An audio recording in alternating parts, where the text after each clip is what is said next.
अस्सलाम वालेकुम व्यूअर्स, कैसे हैं आप सब? होपफुली सब बिल्कुल ठीक-ठाक खैरियत से होंगे। तो आज मैं आपके लिए बहुत मज़ेदार और डिफरेंट किस्म की पकौड़ों की रेसिपी लेकर आई हूँ।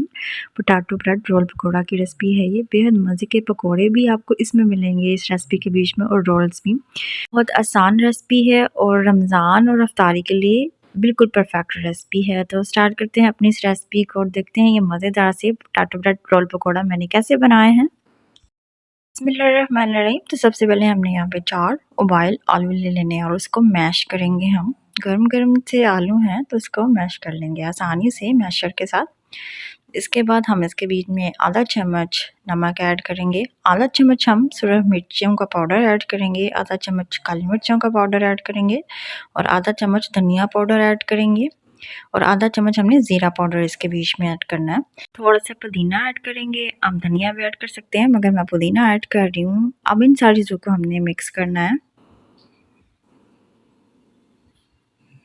अच्छे तरीके से मिक्स कर लेंगे।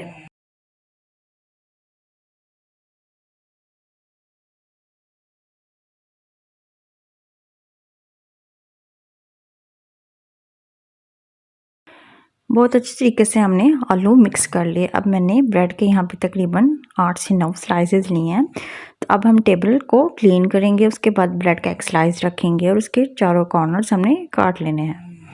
तो कॉर्नर्स को बिल्कुल भी वेस्ट नहीं करेंगे, हम इसके ब्रेड क्रम्ब्स बनाएंगे। सब ब्रेड के स्लाइसेस के हम लोगों ने चारों कॉर्नर्स इसी तरह से काटने हैं। एक ब्रेड के स्लाइस का कॉर्नर्स चारों हमने काट लिए, दूसरे ब्रेड के स्लाइस के भी चारों कॉर्नर्स हम काट लेंगे। अब हम बेलने से इसको बेल लेंगे और ब्रेड को हमने बिल्कुल पतला कर लेना है, मगर ध्यान से आपने इतना ध्यान रखना है कि जो ब्रेड है वो आपकी बिल्कुल भी टूटे ना। आपकी ब्रेड जितनी पतली होगी उतने ही रोल्स आपके अच्छे बनेंगे। अच्छा जी, ब्रेड को मैंने यहाँ पे बेल लिया था, बिल्कुल पतला कर लिया था। अब हम इसके ऊपर केचप लगाएंगे। आप यहाँ पे इसकी जगह पे मायोनीज़ भी लगा सकते हो, तो मैं केचप लगा रही हूँ। केचप के साथ इसका जो फ्लेवर है पकौड़ों का बेहद अच्छा आएगा।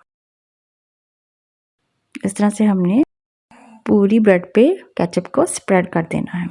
इसके बाद जो हमने आलू की जो स्टफिंग रेडी की है वो इसके ऊपर ऐड करेंगे। तो हमने पतली सी आलूओं की लेयर ब्रेड पे लगानी है ताकि जब हम इसको रोल करें, इसके रोल्स बनाएं तो ब्रेड बिल्कुल भी ना टूटे। तो पतली सी आलूओं की लेयर हमने ब्रेड पे लगा दी। स्पून से हम आलू की स्टफिंग इसके ऊपर ऐड करेंगे और इसी तरह से मैश करेंगे तो बहुत पतली लेयर आलूओं की ब्रेड पे लग जाएगी।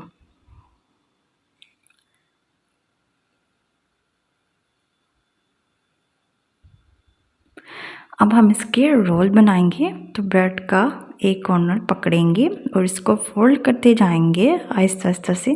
तो बहुत ही अच्छे रोल आपके बिल्कुल रेडी हो जाएंगे।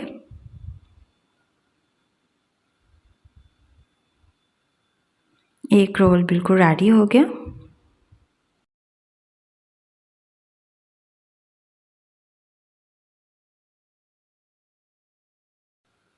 अब देख सकते हैं कितना परफेक्ट रोल बन के ये रेडी हुआ है। अब दूसरी ब्रेड का पीस भी लेंगे, उसको भी हम बेलने से बेलेंगे और इसको बहुत पतला कर लेंगे।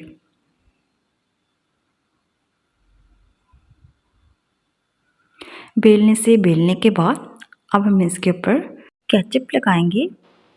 केचप को अच्छी तरीके से हमने ब्रेड पे फैला लेना है। केचप लगाने के बाद अब इसके ऊपर आलू की स्टफिंग ऐड करेंगे। तो स्पून से इस तरह से पतली से लेयर हमने आलूओं की लगा लेनी है। आप चाहो तो इसके ऊपर मोज़रेला चीज़ या चेडर चीज़ भी ऐड कर सकते हो। आलू की स्टफिंग ऐड करने के बाद अब हम इसका रोल बनाएंगे। तो हल्के हाथों से हमने इसको फोल्ड करते जाना है। एक और रोल बन के रेडी हो गया। बाकी के जितने भी रोल्स हैं वो मैंने इसी तरह से रेडी कर लिए थे।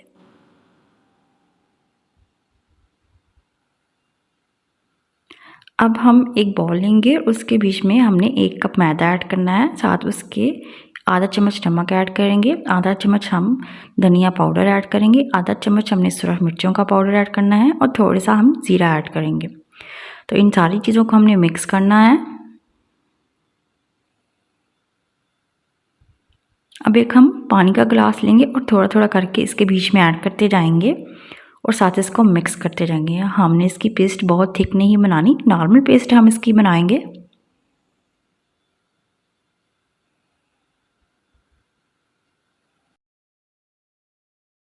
हम इसको इतना ही थिक रखेंगे, हमने इसको बहुत ज़्यादा थिक नहीं रखना, इतनी ही पेस्ट हम इसकी बनाएंगे। अब हमने एक देचकी के बीच में ऑयल को गर्म करने के लिए रख देना है। ऑयल जब गर्म हो गया था तो हम एक रोल लेंगे और इसको हम बेसन के बीच में डिप करेंगे और ऑयल के बीच में रखते जाएंगे। एक एक करके इस तरह ही रोल जो है वो हम ऑयल के बीच में रखेंगे। पहले हम इसको बेसन के बीच में डिप करेंगे, बेसन लगाएंगे, उसके बाद हमने इसको फ्राई कर लेना है। तो यहाँ पे आपने इतना एहतियात करना है कि आपने जो चूल्हे की फ्लेम है उसको बहुत ज़्यादा हाई नहीं रखना, नॉर्मल मीडियम फ्लेम पे हम इसको फ्राई करेंगे। और दूसरा, जब आप इसको रोल्स को इसके बीच में ऐड करोगे ऑयल के बीच में, तो आपने एकदम से इसको बिल्कुल भी नहीं हिलाना। थोड़ी देर पहले हम इसको पकने देंगे, फ्राई होने देंगे, उसके बाद हमने इसको हिलाना है, इसकी साइड चेंज करनी है। तो एक एक करके रोल की साइड हम चेंज करेंगे ताकि दोनों साइडों से फ्राई हो जाए, पक जाए। तो देखिए इसको कितना प्यारा और कितना शानदार सा कलर आता जा रहा है। हम लोगों ने इसको बहुत ज़्यादा डार्क भी नहीं करना, हम लोगों को इसका इतना ही कलर चाहिए। तो रोल हमारे बिल्कुल रेडी हो गए हैं, अब हम इनको निकाल लेंगे। इसके अंदर मज़ेदार आसान सी रेसिपी है, जब आप इसको ट्राई करोगे तो आपको यकीनन ये बहुत पसंद आएगी।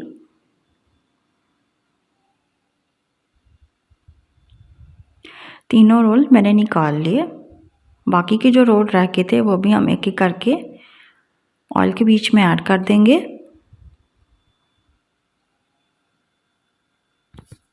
ये देखिए कितनी अच्छी इसकी लुक आई और कलर कितना अच्छा आया। बाकी के जो रोल थे वो भी मैंने एक एक करके ऑयल के बीच में ऐड कर दिए थे। अब हम इसको भी थोड़ी देर पकते रहने देंगे और जब ये फ्राई हो जाएंगे, दोनों साइडों से पक जाएंगे, तो फिर हम इसको भी निकाल लेंगे।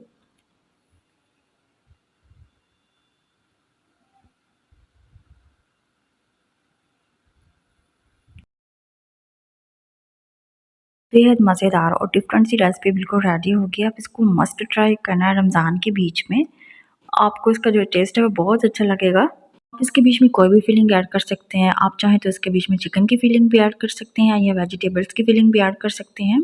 बच्चे बड़े दोनों इसको बहुत शौक से खाएंगे और आप इफ्तार के मेन्यू में इस रेसिपी को भी लाजमी शामिल करें। और जब भी आप ये रेसिपी बनाएंगे तो मुझे कमेंट्स बॉक्स में लाजमी बताना कि आपको ये रेसिपी कैसी लगी।